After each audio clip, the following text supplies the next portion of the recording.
왕같은 제사장으로 부름을 받은 우리들이요, 이 구약의 사람들하고 좀 다른 면이 있거든요. 어떤 면이 다르냐면, 절대로 지성소에는 대제사장 한 분만 들어갔잖아요. 그런데 예수님이 뭐 하시면서? 죽으시면서 성소의 휘장이 위에서부터 아래까지 찢어져서 그 막혔던 길이 열리는 역사가 일어나게 되잖아요. 우리 그렇게 한번 선포해 볼까요? 같이 읽죠. 그러므로 형제들아, 우리가 예수의 피를 힘입어 성소에 들어갈 담력을 얻었나니 그 길은 우리를 위하여 휘장 가운데로 열어놓으신 새로운 살 길이요, 휘장은 곧 그의 육체니라. 그의 육체가 찢어지고 부서지면서 휘장이 찢어져서 하나님께로 지성소까지 나갈 길이 열렸다라는 거 아니겠습니까? 옛 구약의 사람들은 대제사장 한 명만 1년에 한 번 들어갔던 그곳을, 우리는 예수의 이름을 가지고 예수의 피를 들고 지금 이 시간도 그 자리에 나갈 수 있는 차원이 다른 기도를 하게 되는 거라는 것이죠. 그래서 우리의 기도의 위치와 구약 사람들의 기도의 위치가 너무 다른 거예요. 너무 다른 거예요. 우리가 하나님께 나가서 우리 같이 한번 이걸 또 이렇게 표현하죠. 같이 읽습니다. 그러므로 우리는 긍휼하심을 받고 때를 따라 돕는 은혜를 얻기 위하여 은혜의 보좌 앞에 담대히 나갈 것이니라. 이 은혜의 보좌, mercy seat이라고 하는, 속죄소라고 하는 이곳이 이 끝과 저 끝 두 그룹들이 날개 끝이 맞닿아 있는 뚜껑, 이 증거궤를 덮을 뚜껑에, 거기 앞으로 너희는 담대히 나가라, 그렇게 얘기해 주시는 거죠. 뭐 대제사장만이 갈 수 있는 그 길을 우리가 갈 수 있다라고 하니까 정말 예수님이 해놓으신 일은 어마어마한 일인 건데, 우리가 이제 제사장들이, 우리가 이제 이렇게 쉽게 사실은 은혜의 보좌 앞으로 담대히 나갈 하나님의 길이 열려 버리니까요, 우리가 이 길을 가는 이 단계를요 되게 쉽게 생각해요. 굉장히 쉽게 생각해요. 근데 구약을 한번 살펴볼게요. 먼저 아론의 두 아들이 다른 불을 들이다가 죽는 일이 벌어졌죠. 나답과 아비후가. 아론의 아들 가운데서 나답과 아비후가, 같이 읽어봐요. 제각기 자기의 향로를 가져다가 거기에 불을 담고 향을 피워서 주님께로 가져갔다. 즉 번제단에서 나온 이 숯을 가지고 분향단, 성소 안에 있는 분향단에 향을 피워야 되는데, 본인들이 가지고 있는 향으로, 불로 그 향을 피웠어요. 다른 불이에요. 그게 번제단 불이 아닌 다른 불이에요. 그러나 그 불은 주님께서 그들에게 명하신 것과는 다른 금지된 불이다. 같이 읽죠. 그 주님 앞에서 불이 나와서 그들을 삼키니 그들은 주님 앞에 죽고 말았다. 향을 피우는 정도의 불이니까요, 큰 불이 아닌데 그 불이 엉클어졌는지 아니면 정말 희한하게 그 불꽃이 확 튀어나와서 어떻게 그들을 살라버렸는지는 모르겠어요. 근데 그들이 그 자리에서 죽고 말아요. 모세가 아론에게 이렇게 얘기합니다. 여러분, 지금 누가 죽은 거예요? 누구의 아들이 죽은 거예요? 아론의 두 아들이 죽은 거예요. 아무리 대제사장이라지만 두 아들을 그날 한 날 잃었단 말이에요. 그러자 모세가 하는 말이에요. 형님, 조카들이 죽은 거잖아요. 모세가 동생이니까 형한 아론에게 그러는 거예요. 주님께서 내게 가까이 있는 이들에게 나의 거룩함을 보이겠고 모든 백성에게 나의 위엄을 나타내리라고 하신 말씀은 바로 이것을 두고 하신 말씀입니다. 아론은 아무 말도 못하였다. 그리고 뒤에 가보면 뭐라고 하는 줄 아세요? 울지도 말아라 그래요. 슬퍼하지 말라는 거. 얼마나 냉철하고요. 하나님이 정해놓은 룰을 따라오지 않고 네가 감히 성소에서 나에게 나와? 그 자리에서 죽는 거예요.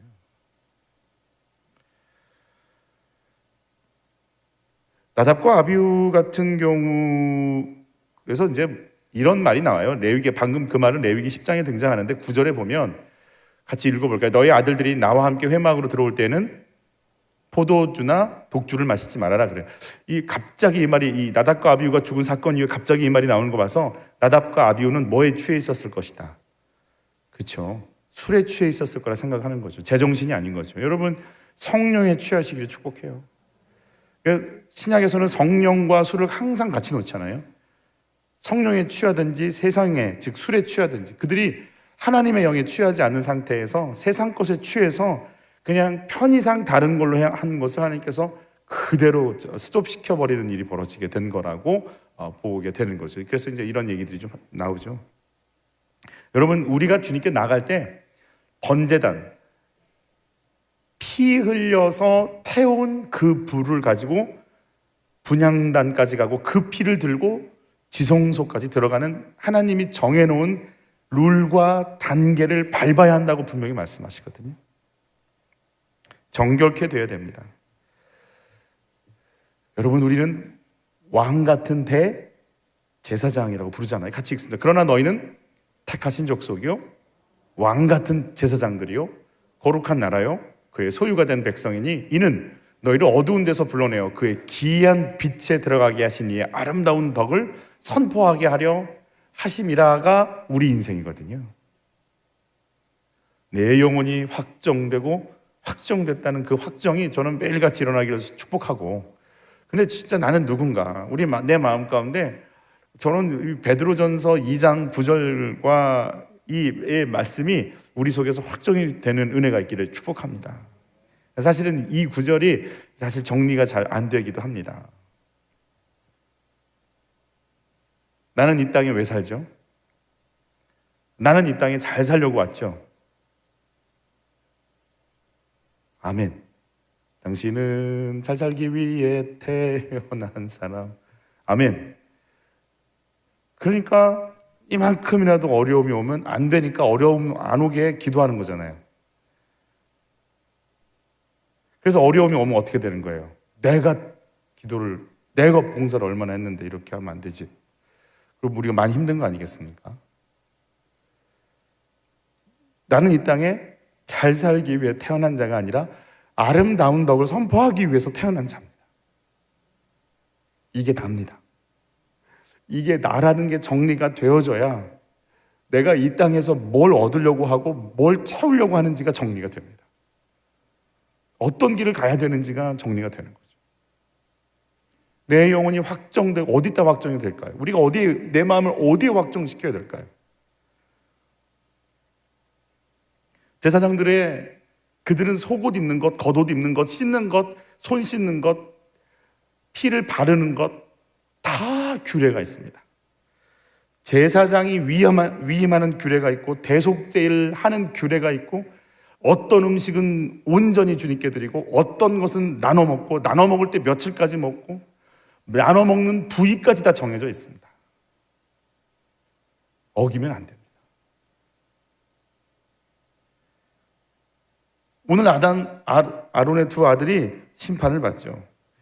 그래서 그냥 내가 막 자긍심, 긍지, 대제사장의 아들, 내가 제사장, 이런 어떤 그런 마인드만 갖고 하는 거 아니에요. 그런 마인드가 있으면 그분이 정해준 대로 가야 돼요. 이게 구약의 삶이에요. 그러면 신약은 어떤 거예요 도대체? 우리는 그냥 예수님 죽으셔서 휘장이 찢어져서 가는 길이 확 열렸다, 담대히 가자, 그리고 담대히 나가려고 하는데 맞는데 우리는 없을까요? 우리에게 원하시는 게 없을까요? 그냥 막 가면 될까요? 다른 부를 사용하지 말라는 말은 뭐예요? 예수님과 나와의 관계가 내가 용서해 주신 그 은혜, 용서받은 죄인, 용서받고 있는 죄인, 할 말 없는 인생으로 나한테 와라. 그러면 네 기도 들어주겠다는 거 아니에요? 할 말 있으세요? 영원한 저주에서 건져서 살게 하신 그 은혜의 불을 가지고 분향단의 향으로 기도로 올려드리는 그 기도를 받겠다라는 거 아니에요? 우리 기도는 뭐예요?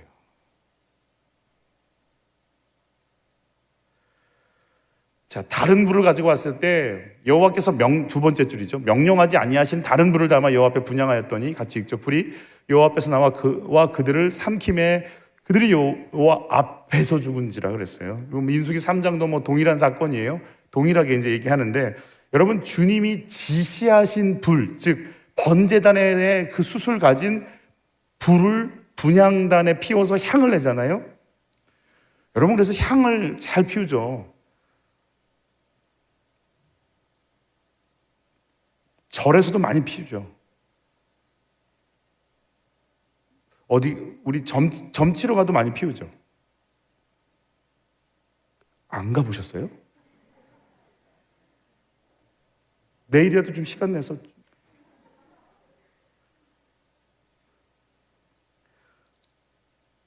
향 피웁니다. 신을 모시는 겁니다. 자꾸 접선하는 겁니다. 남자들 초조하면 뭐예요? 담배 피우죠. 향을 피워야 돼요. 접선해야 돼요.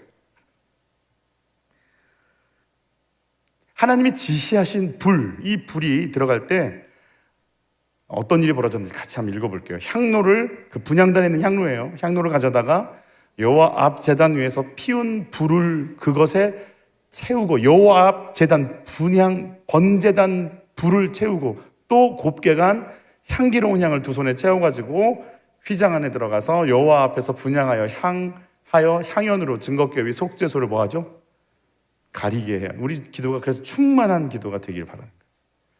그러니까 속죄소 위를 덮을 만큼의 그 향, 가득한 기도, 충만한 기도, 부유한 그 기도.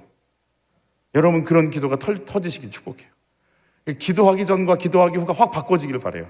기도하기 전에 막 좀 심각했다가 기도하고 나서 그 가득한 하나님의 임재, 하나님으로 충만한 그분과의 교제로 가득한 상태, 그리하여야 그가 죽지 아니할 것이며.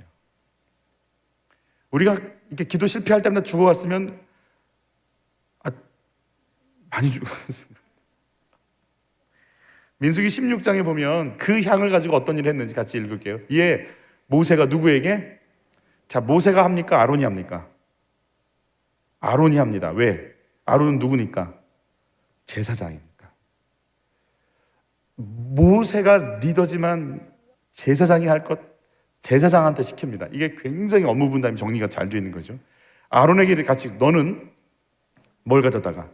그 향로 가져다가 제단의 불을 그것에 담고 그 위에 향을 피워가지고 급히 회중에게로 가서 그들을 위하여 속죄하라. 여호와께서 진노하셨으므로 연병이 시작되었느니라.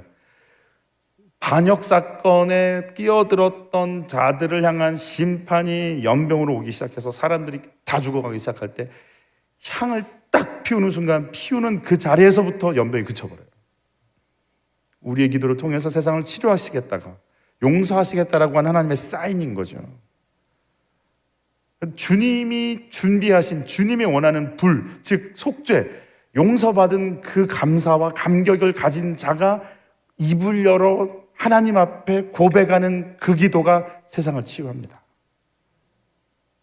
그래서 이웃을 위해 기도하는 게 중요하지만 더 중요한 건 내가 속죄받은 인생이라는 감사와 감격이 넘쳐나는 경우 굉장히 중요합니다. 그래야 시작이 되니까. 그래서 이웃 놓고 기도도 좋지만 먼저 누구 놓고 간절히 기도하자. 나부터 기도하는 거예요. 나부터. 급하다고 다른 불 갖다 쓰면 안 돼요. 우리 사도행전 5장에 묵상하면서 가말리엘이라고 하는 율법교사가 이런 말 하잖아요.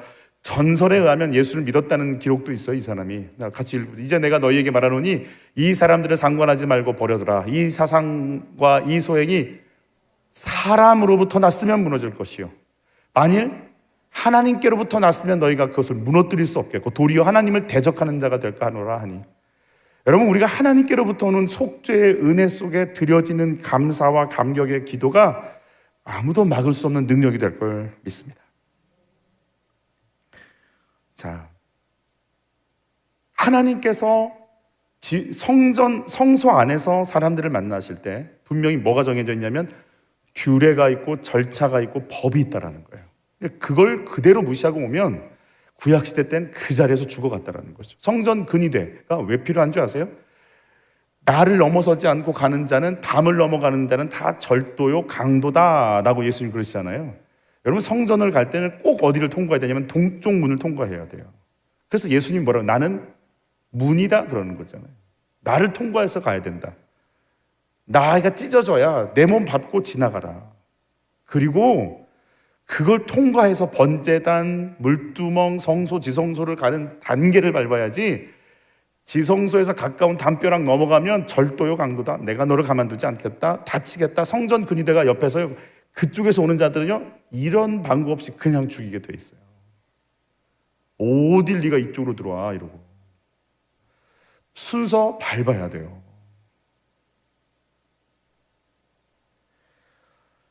주님이 이 모든 걸 뭘로 해놓으셨냐면 언약으로 그렇게 못 박아 놓으셨어요. 그래서 급히 들고 그래서 여러분 어때요? 솔로몬 반역 사건 있을 때요, 그 반역에 동조했던 사람들이 뭘 부냐면 재단불 잡고 나 죽이지 말아달라고 하니까 다 면책 특권 받잖아요. 거기서 다 살아나거든요. 언약이에요. 그러니까 언약이 그거 잡으면 용서하라고 돼 있기 때문에 그냥 잡는 거 아니겠습니까? 여러분, 이렇게 오면 내가 너 받아줄게. 그러면 하나님이 그대로 지금까지 받아주고 계신 거잖아요. 언약에 신실하신 하나님 보게 되는 거죠. 여러분, 히브리서 6장 17을 같이 봤습니다. 하나님은 약속을 기업으로 받는 자들에게 그 뜻이 변하지 아니함을 충분히 나타내시려고 그 일을 맹세로 보증하셨나니, 이는 하나님이 거짓말을 하실 수 없는 이 두 가지 변하지 못할 사실로 말미암아 앞에 있는 소망을 얻으려고 피난처를 찾는 우리에게 큰 안위를 받게 하려 하심이라. 하나님 말씀대로 역사하십니다. 그래서 우리가 말씀을 붙잡는 이유는 변함이 없는 그 말씀을 붙잡아야 나도 하나님의 정확한 인도를 받고 그 길을 갈 수 있기 때문에 그렇습니다. 여러분, 그래서 말씀을 묵상하는 은혜가 있기를 날마다 축복합니다. 여러분, 큐티책이 우리 속에서 떠나지 않기를 바라요. 목사님, 전 성경 읽으세요. 괜찮아요. 성경 읽으세요. 그런데 저희는 우리가 성경을 꾸준하게 읽기가 참 쉽지 않다는 걸 알기에 그날 주시는 큐티로 우리 영혼을 좀 채워보자라고 큐티책을 잡은 거지, 큐티책이 아니라 말씀을 잡으려고 하는 거니까요. 우리가 좀 몇 가지 이제 구약의 시대를 좀 보면서 주의 말씀들이 어떻게 이루어지는지 너무 잘 알고 계시지만 잠깐 정리 한번 해볼게요. 여러분, 요셉이 뭐라고 유언을 남겼는지 한번 같이 보죠. 요셉이 또 이스라엘 자손에게 맹세시켜 이르기를 하나님이 반드시 당신들을 돌보시리니 당신들은 여기서 내 해골을 메고 올라가겠다 하라 하였더라. 요셉이 가나안 땅에 묻힙니까? 애굽에 묻힙니까? 애굽에 묻힙니다. 자기 아버지 야곱은 가나안 땅에 묻어둡니다. 어마어마한 거대한 장례를 치르죠. 근데 요셉 본인은 유언하면 얼마든지 그렇게 장례를 치를 수 있는 사람인데도 불구하고 뭐라고 얘기하냐면, 나 여기서 묻힐래요. 묻힐 텐데요, 이 땅 떠나서 가나안 땅 갈 때 내 관 들고 가주세요. 유언을 뭐라고 남긴다고요? 나 메고 좀 올라가 주세요. 그러면 요셉의 무덤을 볼 때마다 남아있는 이스라엘 백성들은 무슨 생각할까요? 우리가 사는 곳이 이 땅이 아닌가 봐.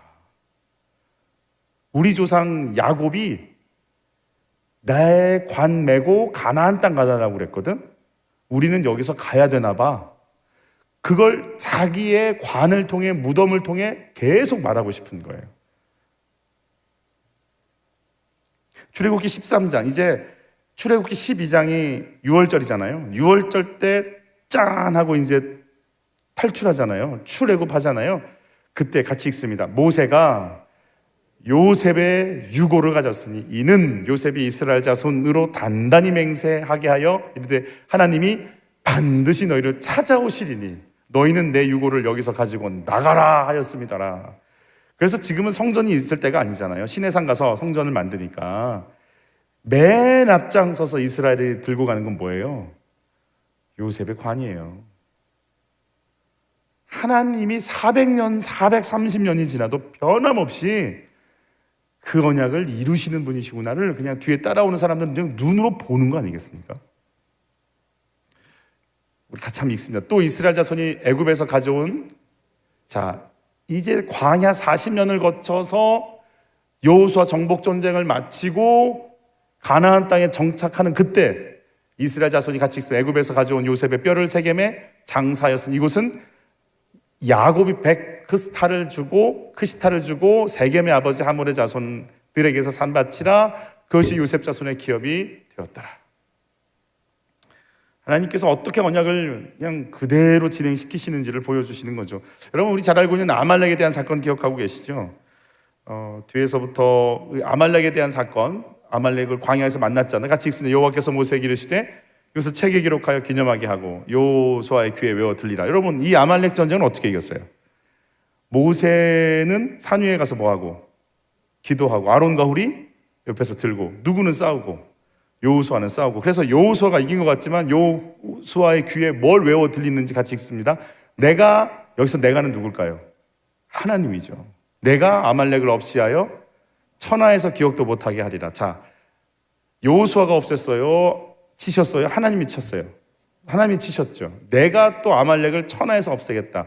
모세가 제단을 쌓고 그 이름을 여호와 니시라고 하고, 그러면서 대대로 싸우리라 하셨다 하라. 그러니까 아말렉을 이미 진멸했는데 또 대대로 싸우겠다. 좀 남아있었나 보죠. 여러분, 400년이 지나서 사울 왕이 등극했을 때 하나님이 사울 왕에게 뭘 시키나요? 뭘 토벌하라고 말씀하시죠? 아말렉 토벌하라고. 우리 하나님이요, 이렇게 뒤끝이 장난이 아니에요. 기본 400년은 가요. 조선왕조 500년 이런 필요 없어요. 고구려 시대 때 한 약속 지금 막 너 그때 썼다 니네 조상이 뭐 이러고 찾아오시는 거예요. 장난 아닙니다. 400년 지나도 사울 불러가지고 아말렉 쳐야지. 그 아말렉을 안 쳐서 사울이 대신 버림받습니다.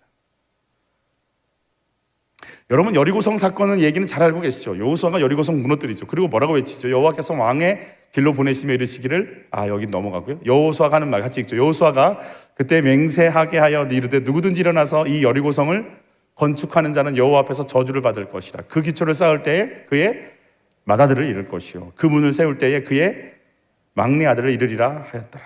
500년이 지나고 나서 베델 사람 히엘이, 같이 읽습니다. 그 시대 베델 사람 히엘이 여리고를 건축하였는데 그가 터 위에 터를 쌓을 때에 맏아들 아비람을 잃었고 그 성문을 세울 때에 막내 아들 수굽을 잃었으니 여호와께서 눈의 아들 여호수아를 통하여 하신 말씀과 같이 되었더라. 주의 말씀 사라지지 않습니다. 주의 말씀 영원합니다. 그 말씀 잡으라고 자꾸 우리에게 말씀해 주고 계신 것이. 여러분, 우리 잘 알고 있는 기브온 족속 알죠? 기브온 족속과 얽힌 사람들 많죠. 여호수아가 기브온 족속이 이쪽 사람들인 걸 몰라보고 속아서 언약을 맺죠. 속아서 언약을 맺었지만 하나님의 이름으로 언약했으니까 기브온이 어려울 때 여호수아가 쫓아가서 도와주죠. 그때 일어난 이 전쟁, 남방연합군과 붙어서 싸운 이 전쟁에서 달과 태양이 그 골짜기에 그대로 머물러 있는 역사가 나타나죠. 그래서 기브온 족속은 속였다라는 것 때문에 이렇게 평생 종이 돼서 이스라엘에게 들어와 사는, 그러나 언약 백성이 됩니다. 그런데 이 기브온을 누가 건드리냐면 사울 왕이 건드려서 집단 학살을 일으킵니다. 근데 그게 언제 터지냐면 다윗 왕 때 3년 기근이 와서 터집니다. 왜 일어나요? 그랬더니 기브온 족속에게 어떻게 해야지 너희가 마음을 풀겠니? 그들이 사울 왕의 자손들을 피 흘리게 해주세요. 그래서 그들의 피를 흘리고 나서 이게 풀어지고 비가 오기 시작하는 일들이 벌어지죠. 언약 백성을 건드렸다라는 거예요. 여러분, 이 기브온 족속은요, 마지막에 아수르로 다 끌려가잖아요. 그때 바벨론에서 돌아오는 포로 귀환 명단에 기브온 족속들이 있어요. 이들은요, 가나안 시작부터 이스라엘이 망했다가 다시 건국될 때까지 변함없이 하나님을 향한 마음을 갖고 있는 자들이에요. 언약을 잡고 있는 자들이에요. 여러분, 주의 말씀이 살아있음을 믿습니다. 그래서 내가 오늘 아침에 성경을 본 것과 점심 때 본 것과 저녁 때 본 것은 다릅니다. 하나님 살아계시니까. 살아계신 성령께서 지금 그 말씀을 계속 나에게 들려주시니까. 여러분, 주의 말씀 지금도 진행하고 있음을 믿습니다. 그러면 이 말씀의 언약대로 나를 성전에 오게 하셨다면, 지금 내가 성전이라면 내 안에 그분의 언약과 그분의 영적인 부유함과 스피릿은 계속해서 흘러가고 있다는 거예요. 우리 그거 생각하면서 내가 성전이고 내 안에서 어떻게 하나님께 가야 되는지를 생각해야 됩니다. 지성소라고 하는 단어 우리 같이 한번 생각할. 자, 지성소 안에, 법궤 안에 들어있는 세 가지. 첫 번째 뭐가 있죠? 십계명 두 돌판이 들어있죠. 두 번째 뭐가 있죠? 만나 항아리가 있죠. 세 번째 뭐가 있죠? 아론의 쌍난 지팡이가 있지 않습니까? 우리 만나 항아리 한번 생각해 보죠. 만나 항아리를 통해서 우리에게 말씀하고 싶으신 하나님의 마음, 하나님의 원칙은 뭘까요? 너희는 뭘로 산다? 광야에서 뭘로 살았다? 씨 뿌렸나요? 농사 그거 안 됐잖아요. 그거 새벽 배송 이런 거 안 되잖아요. 배송 없어요. 그냥 누가 주시는 것만 갖고 있어요.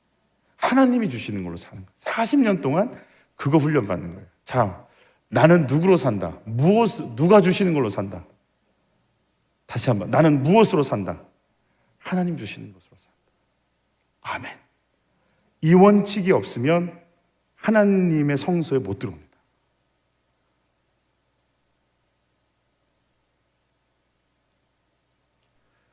여러분, 한평생 이게 우리 영혼 속에 새겨지길 바랍니다. 나는 누구로 산다? 하나님으로 산다. 그분이 주신다. 그분이 먹게 하신다. 돈이 아니다. 월급 아니다. 연봉도 아니다. 빵도 아니다. 주님이 주시는 걸로 산다.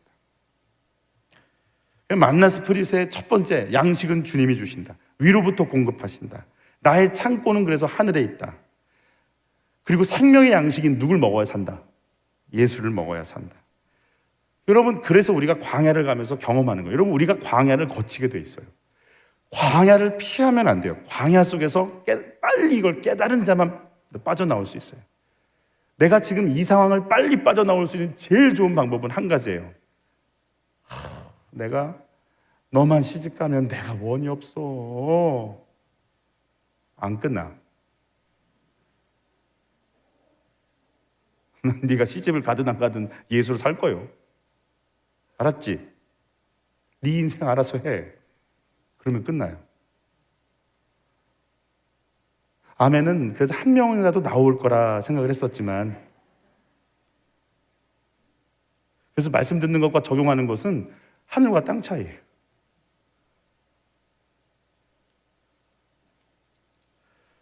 주님으로 산다. 나는 주님으로 산다. 왜 섭섭하죠? 옆에 분한테 넌 왜 섭섭하니? 물어보세요. 시작. 물어보세요. 넌 왜 섭섭하니? 물어보세요. 넌 왜 섭섭하니? 응. 왜 섭섭하죠? 왜 섭섭해요? 왜? 응? 내 공급을 어디다 뒀으니까? 내 공급을 어디다 뒀으니까? 사람한테 뒀으니까. 인정 못 받으니까. 안 챙겨주니까.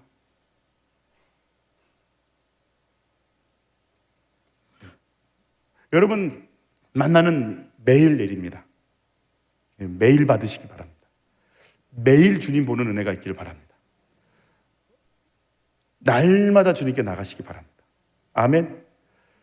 주일날 은혜 받지만, 주일날 은혜 받아서도 있지만 매일 받으라고 하셨으니까. 지성소라는 첫 번째 원리, 첫 번째 제사장은 어떤 공급으로 사는가?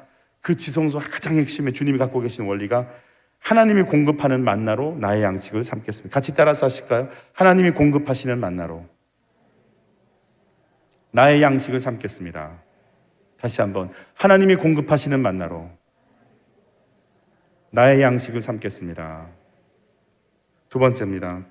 아론의 쌍난 지팡이는 왜 아론의 쌍난 지팡이가 됐죠? 왜 아론의 지팡이가 막 싹이 나고 난리가 났죠?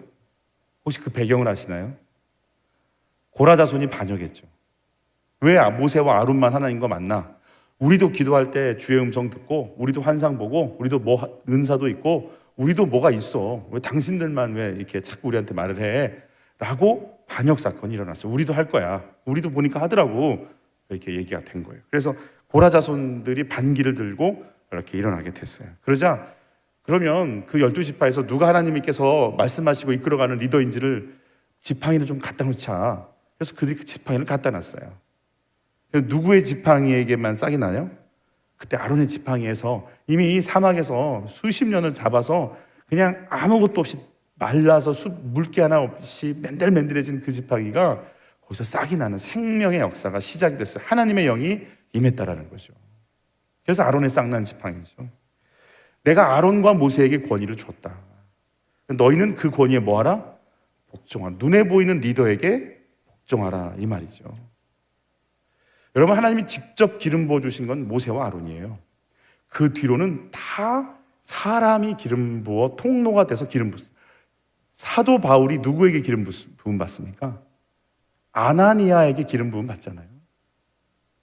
사도들에게 기름 부음 받으면서 제자들이 복음 전하러 가잖아요. 하나님이 쓰시는 사람이 하나님의 쓰시는 사람으로 보여야 돼요. 사람이 아니라 하나님이 세운 사람으로 보여야 돼요. 우리가 나도 좀 해, 이걸로 보이는 게 아니고 저분이 하나님이 세웠어. 그럼 거기에 머리를 숙일 수 있는 자가 돼야 돼. 그게 깨지는 순간 이제부터 하나님의 질서는 다 깨지기 시작하는 거예요. 성경에서 3번 연속 심판한 적은 없어요.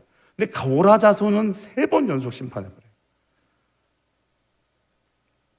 아론의 쌍난 지팡이에 스프릿이 있어요. 첫 번째, 나의 스승, 나의 멘토, 나의 목자를 철저히 따르고 순종하고 복종하겠다라는 거예요. 두 번째, 내 지체와 동역자를 적군으로 삼지 않고 합력하고 협력해서 돕겠다라는 거예요. 세 번째, 나의 양 제자를 돕고 세워서 주님의 스프릿, 나의 스프림을 대물림시키겠다라는 거예요.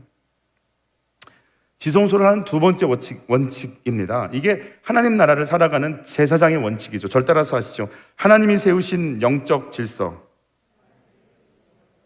그 목자에게 절대 복종하겠습니다. 다시 한번, 하나님이 세우신 영적 질서인 목자에게 절대 복종하겠습니다. 그 사람이 이뻐서? 그 사람이 유능해서? 아니에요.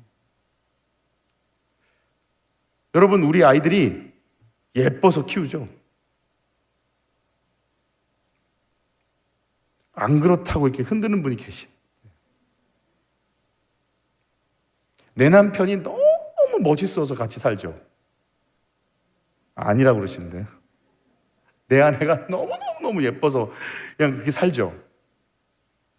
남편들은 반응이 없을 줄 알았어요. 내 마음에 들어서 사는 거 아니에요. 주님이 세운 남편이라는 질서, 아내라는 질서, 자녀라는 관계, 부모라는 위치, 성도라는 질서에 들어가는 거예요. 그 질서 속에서 하나님이 세워놓으신 가정, 하나님이 세워놓으신 영적 위계 질서 속에 들어가서 거기에서 하나님의 인도를 받겠다라는 사인이에요. 이게 아론의 쌍난 지팡이의 스피릿이에요. 여러분에게 주어진 상황들 속에, 그 자리 속에 잘 견디시기를 축복합니다. 그 자리에 꼭 계시기를 바랍니다. 그래서 그 자리에서 하나님의 통로로 쓰임 받기를 축복합니다. 세 번째, 하나님 마지막 두 돌비, 우리 십계명판에 대한 스프릿이죠. 우리 첫 번째 만나가 나는 뭘로 산다? 하나님의 공급하시는 양식으로 나는 산다. 두 번째, 아론의 쌍난 지팡이의 스프릿은 뭐예요? 하나님이 세워놓으신 영적 질서인 리더에게 난 뭐 하겠다? 복종하겠다. 그 질서 속에 들어가겠다. 아멘. 끝까지 가정을 지키시기를 바라고. 남편이 대부분 보면 여자가 다 유능해요. 그렇게 막 써붙이고 싶잖아. 여자의 말은 항상 옳다, 이렇게. 말씀 액자로 글 쓸까? 이상한가? 여자가 훨씬 이성적이고요, 훨씬 차분하고요, 훨씬 안목도 있고요. 그래요. 보면 그런 것 같아요. 저를 봐도 그렇고. 여보 잘했지?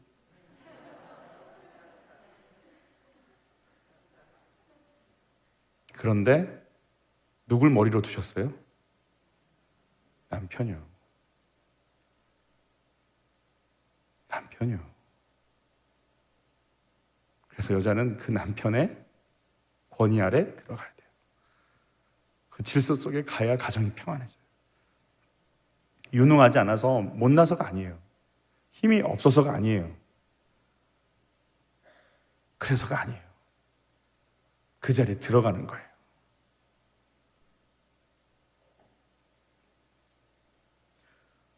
어쩔 때는 뭔가를 한다고 생각했는데 어떤 분이 계속 얘기를 해요. 저한테 주님이 그러세요.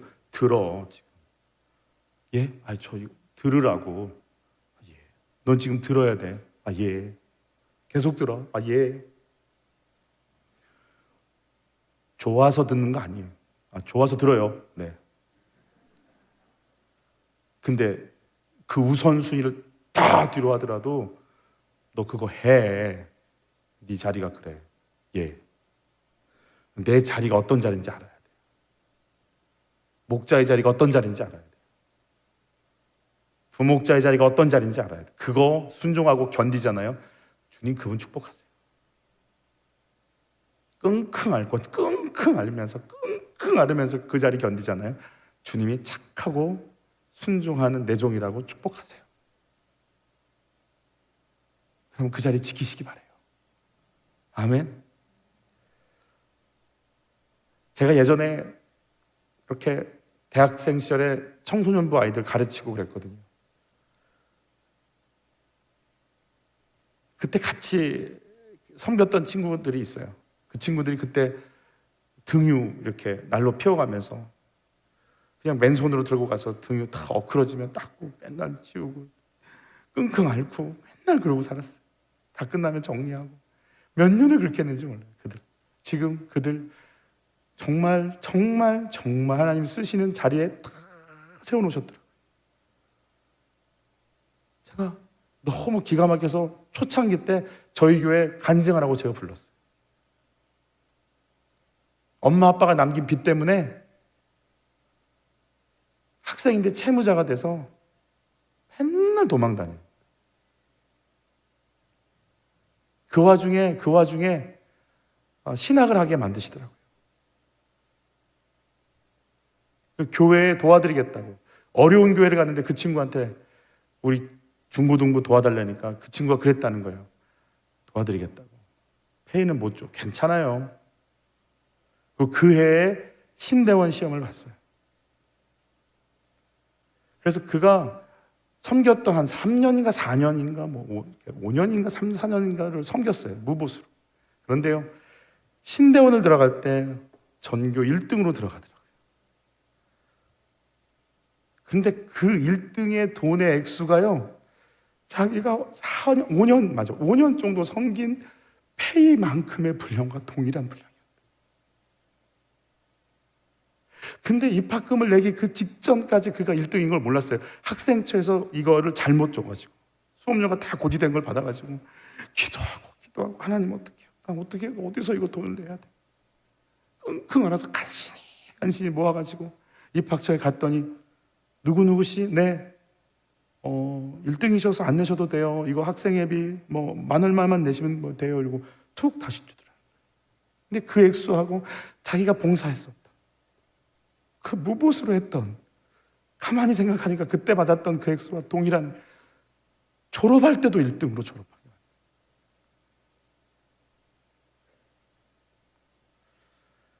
너 어떻게 그렇게 너는 신학 공부하려고 하지 않았었잖아. 물었어요. 근데 그 친구가 하는 말이 남편이 중국에서 중국 선교하면서 있으면서 할 일이 없고 뭘 할까 하다가 그곳에 있는 아이들 영어 과외를 시켜야 되니까 어쩔 수 없이 그 나이에 영어 공부를 했대요. 과외시키고. 그랬더니 그 실력이 이렇게 하나님 채우셔. 정말 빈틈없이 그 아이를 쓰시더라고요. 여러분 내가 있는 이 위치 끙끙 앓지만 하나님 다 보상하세요. 손해보는 것 같고 앞이 안 보이는 것 같지만 내가 뭐가 있나 싶지만 아니요. 단 하나도 그냥 지나가지 않았어요. 세 번째, 하나님과 사람의 원리예요. 여러분 10계명 두 돌판의 가장 핵심적인 부분이 1계명부터 4계명까지가 누구를 향한 계명이에요? 하나님을 향한 계명이에요. 그 다음 부모님을 향한 리더, 윗어른을 공경하는 것. 그래서 6부터 10계명까지가 이웃에 대한 관계예요. 우리 같이 한번 볼게요. 예수께서 이르시되 내 마음을 다하고 목숨을 다하고 뜻을 다하여 주 너의 하나님을 사랑하라 하셨으니, 하나님 사랑하는 것. 두 번째, 이것이 크고 첫째 되는 계명이요. 둘째도 그와 같으니 내 이웃을 내 자신같이 사랑하라 하신 이 계명의 스프릿이 두 돌판에 담겨 있는 거잖아요. 사랑을 섬기는 법도 원칙이에요. 자기를 아끼는 것, 자기 자신같이 아껴서 사랑하래요. 그러니까 상대의 마음을 이해해 줘야 돼요. 왜냐하면 나도 이해받고 싶으니까. 그럼 너도 이해받고 싶지? 예. 그럼 상대도 이해해 줘. 같이 읽죠. 이 두 계명은 온 율법과 선지자의 강령이니라 그랬어요. 여러분, 상대방의 마음을 만지고 싶은 마음이 있기를 축복해요. 아멘. 상대방의 마음을 만지고 싶은 마음이 있길 바라요. 여러분, 그 마음만 가지고 상대방을 보잖아요. 그러면 상대가 느껴져요. 느껴진다고요. 느껴져요. 이렇게. 전 느끼시길 바라요. 이상하게 느끼지 말고 외롭구나, 주님 아니면 못 살겠구나, 포기하고 싶은 순간순간들로 가득 차 있구나. 여러분, 이게요 열려요. 열린다니까요. 그래서 그들에게 어떤 처방을 하기를 원하시는 하나님의 소원이 같이 올라와요. 두려움이 벗겨져야 되겠구나.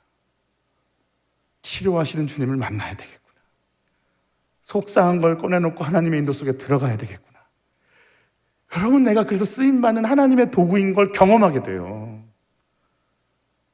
상대의 마음을 만지려고 하고 상대의 마음을 헤아리려고 할 때 하나님은 그 속에서부터 역사 시작하세요. 그러니까 하나님을 예배하는 거예요. 여러분, 하나님을 예배하는 거예요. 아멘? 하나님을 이용하는 거 아니에요. 제가 어제 새벽에 사무엘처럼 음성을 들었어요. 음성을. 하나님 앞에, 하나님인지 전지. 새벽에 난 자야 돼. 나는 자야 돼. 라고 하는 굳은 확신과 소망과 의지와 바램을 가지고 자고 있는데, 정말 어디서 왔는지. 제가 사실은 이게 가끔씩 말씀을 틀어놓고 자거든요. 그래서 그냥 자는 내동 설교도 이렇게 줄곧차게 이어져서 들릴 때가 있어서 이게 내가 설교 안에 있는지 설교가 내 안에 있는지 가끔씩 정리가 안 될 때가 있어요. 설교하는 내용이 막 꿈에 꾸고 막 난리가 아니에요. 그랬는지 어쨌는지 정말 모르겠어요. 근데 갑자기 제 귀에서 예수를 팔아먹는 놈들이 있어. 제가 놀래가지고 새벽 예배 나왔다는 거 아니에요. 아버지, 여러분, 하나님 예배하는 거예요. 이용해 먹는 거 아니에요. 하나님은 높여드리는 거예요. 하나님은 필요할 때 쓰는 거 아니에요. 내가 그분의 인도를 받는 거예요. 그분이 나 따라오게 하는 거 아니에요. 부모를 공경하는 거예요. 하나님의 대행자니까. 그를 통해서 내 몸이 나왔잖아요. 이게 이 땅에서 잘 사는 비결이에요. 이웃을 내 몸처럼 여기려고, 그 마음을 만지려고 해야 돼요. 이 스프릿이 있어야 지성소에 들어온다는 거예요. 그래서 지성소의 세 번째 원칙, 절 따라서 하시죠. 하나님을 예배하고 사람은 존대하겠습니다. 다시 한번, 하나님을 예배하고 사람을 존대하겠습니다. 제가 이제 마지막으로 이거 하고 같이 기도할 건데요. 만나 스프릿 다시 한번 볼게요.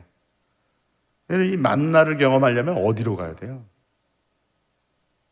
네? 광야요. 근데 이 광야에서 만나를 향해서 뭐라고 한 줄 아세요? 사람들이 처음에는 막 이게 뭐냐, 맛있다, 은혜다 이러다가 민수기 21장 5절에 보면 모세를 향해 원망하여 어찌하여 우리를 애굽에서 인도해내어 이 광야에서 죽게 하는가? 이곳에서는 먹을 것도 없고 지금까지 먹어놓고 이곳에서는 먹을 것도 없고 물도 없고 우리 마음이 이 하찮은 음식을 싫어하노라. 이 하찮은 음식이 뭘까요?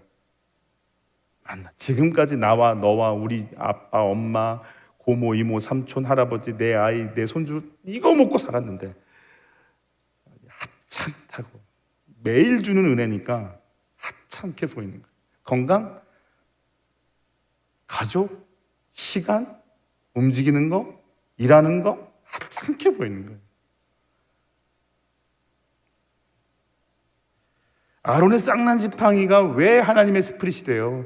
왜 이게 리더에게 순종한다라고 하는 하나님의 스프릿이 우리 속에 올 수 있는 배경이 뭐예요? 뭐 하는 거예요? 모세를 향해서 배신하고 반란하고 나를 도울 것 같았던 오른팔 같았던 그 고라지파가 뭐 하는 거예요?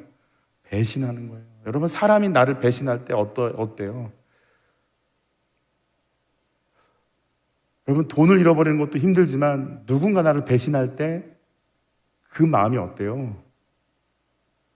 여러분, 이루 말할 수가 없어요. 이 고통은 차원이 달라요. 속이 다 타버려요. 누군가 나를 도울 것 같은 사람이 나를 배신해. 그리고 나를 막 잡아먹으려고 그래. 그때 오는 원래 나쁜 사람이 그러면은 그런 것보다 하고 하는데요. 뭣도 무너져요. 마음도 몸도 다 무너져요. 그 고통이 있어야 돼요.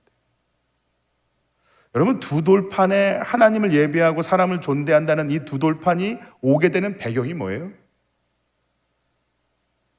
그 두 돌판 들고 내려오니까 어떤 일이 벌어졌어요? 춤추고 축제가 벌어졌어요. 그럼 뭘 숭배하고 있던가요? 금송아지를 보면서 이게 우리를 인도하신 그 하나님이시고 이 금송아지의 절기를 지키면서요. 그러니까 막 하나님이 막 화가 나서 막 두 돌판을 깨잖아요. 믿었던 사람들이 다른 걸 섬기고 다른 방향을 향해 가버려요. 이 고통이 와요.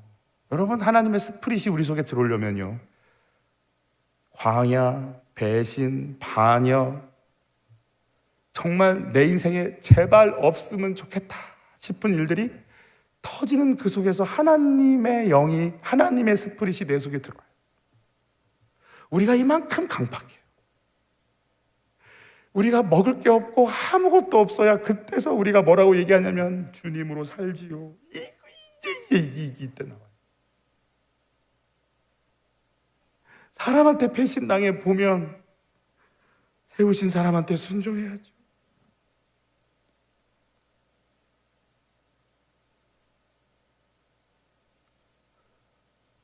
나답과 아비후 사건, 다른 불 들이면 안 된다는 건 뭔지 알아요?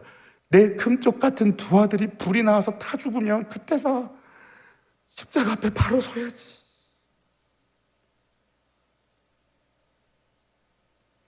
요셉의 관이 언제 인정이 돼요? 430년 노예 생활을 하니까 하나님 말씀이 이루어지네. 아말렉과 싸우는 주님이 언제 인정이 돼요? 사울이 버림받으면 막 내팽개쳐 짚는 사건을 보니까 아말렉하고 싸우시네. 여리고 말씀이 언제 인정이 돼요? 두 아들 잃으니까 인정이 돼요. 기브온이 쟤네들은 말이야 이러고 맨날 했던 그 기브온이 왜 언약 백성을 언제 받아질까요? 3년 기근 오니까 받아줘요. 정말 주의 말씀이 생명이 돼서 언제 우리한테 올까요? 내 육의 것이 깨지고 내가 할 수 없음이 인정이 되어지고 주님밖에 없어요. 진짜 주님밖에 없어요. 정말 주님밖에 없어요. 라고 할 때 하나님은 예배하는 거고 사람은 존중히 여기는 거고 세우신 목자한테는 순종하는 거고 나는 주님으로 말미암아 살고 이런 사람은요 난리가 나도 난 주님으로 살아요. 그리고 가요. 저는 여러분한테 계속 말씀드려요. 전 인종 중독에 빠져 있다고. 이 중독을 이기게 해달라고 매일같이 몸부림치죠. 그래서 주님께 인정받는 것이 정리가 돼야 사람들이 인정을 하건 말건 뭐라고 하건 그냥 주의 길, 그때 주의 길을 묵묵히 갈 수 있는 거예요.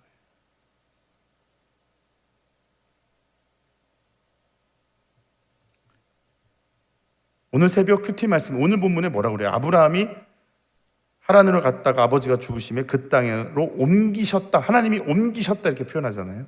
아브라함이 갔어요? 옮기셨어요? 우리는 다 아브라함은 믿음의 자손, 조상이고 아브라함이 그렇게 갔다고 여기지만 스데반은 그렇게 안 보잖아요. 아니, 하나님이 그를 옮기셨어. 여러분, 우리가 하는 거 아니고 누가 하세요? 주님이 하세요. 아멘. 내가 의로운 거 아니에요. 나는 의로운 자 한 명도 없어요.